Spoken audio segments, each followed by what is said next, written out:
So today I finished The Suicide Squad and I was thoroughly impressed. The comedy was light and non-intrusive. The jokes, they actually stuck, unlike some of the DC films we've gotten in the past. We have been craving a great DC film for a long time, and I think James Gunn has done so with his remake of The Suicide Squad. Although I love this film, this isn't a review of just The Suicide Squad in itself, but it's a look into one of my favorite characters of the film and one of my favorite scenes of the film. This character is Abner Krill, aka Polka-Dot Man. And that scene's the club scene that we got towards the end of the movie. Now, Krill was played by David Desmochin, a great actor that you may recognize from Christopher Nolan's Dark Knight.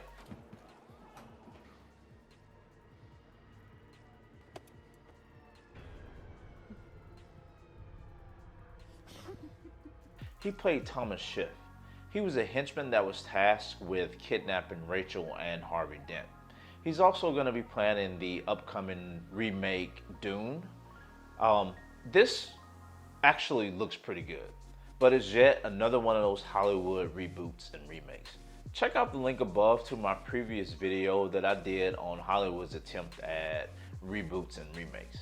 Alright, so let's get back on topic. Abner Krill. Now, he's a metahuman who shoots multicolored polka dots from his body due to an interdimensional virus that he carries. A virus that he carries because of his mom experimenting on him and his brothers and sisters when they were just little kids. She was obsessed with superheroes. As a scientist for Star Labs, she used her research findings on her children to attempt to turn them into superheroes.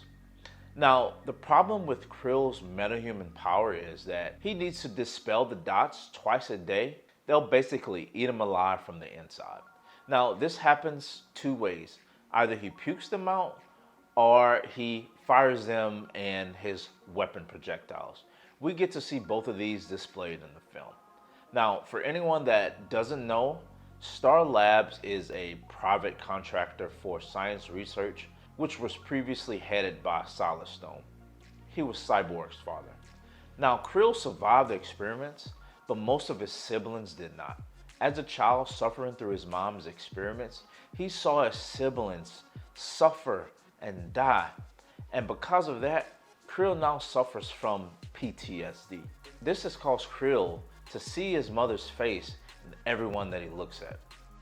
And your mom, where is she now?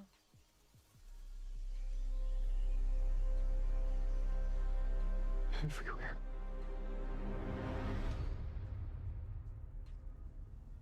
Now, Krill overtly isn't a true criminal, but he's a casualty of his mother's obsession.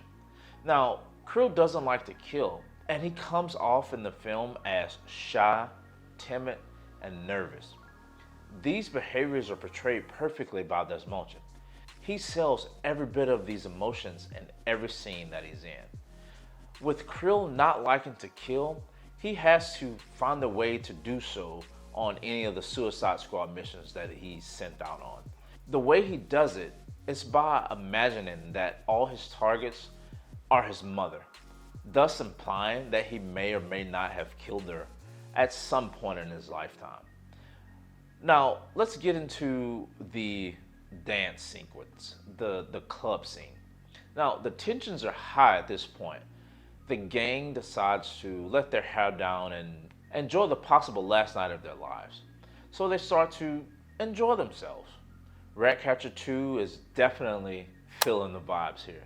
And the song Can't Sleep plays in the background while Peacekeeper is doing whatever the fuck dance move that is. I haven't seen dance moves like that since Baron Zemo hit the dance floor in The Falcon and Winter Soldier. Moving through the scene, we see Flag and Bloodsport enjoy themselves as well.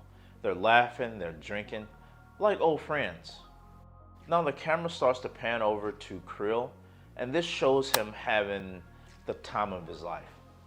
Now, this is where things start to get interesting.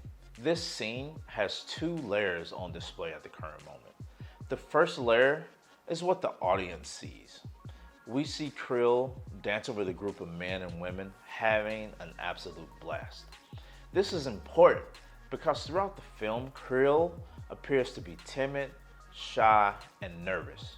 And all of that just goes away with the thought of impending doom right around the corner. He's dancing, he's smiling, and he's vibing with the music. He's offbeat as hell, but he's having a blast nonetheless. As the camera rotates around, we begin to get into the second layer of the scene. Everyone he's dancing with, he's envisioning them to be his mother. This shows off more of his psyche because up until this point, we thought he only saw his mother in his targets on each mission. But as we now know, he not only envisions his targets as his mother, but everyone he sees. This shows how much hurt, how much hatred he has for her, because no matter where he goes or no matter who he sees, she's always there. She's the one who turned him into this broken man that he is today.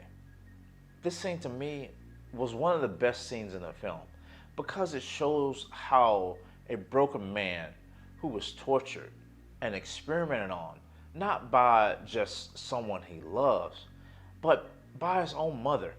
How do you deal with something like that as a child?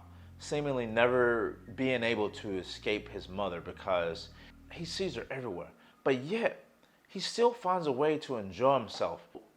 This is why he is one of my favorite characters in the film, and this is one of my favorite scenes in the film. It shows just how messed up the world can be, but we as broken people can still find a way to enjoy ourselves. I'm Lincoln, this is the RPG Show, and I'll see you guys in the next one.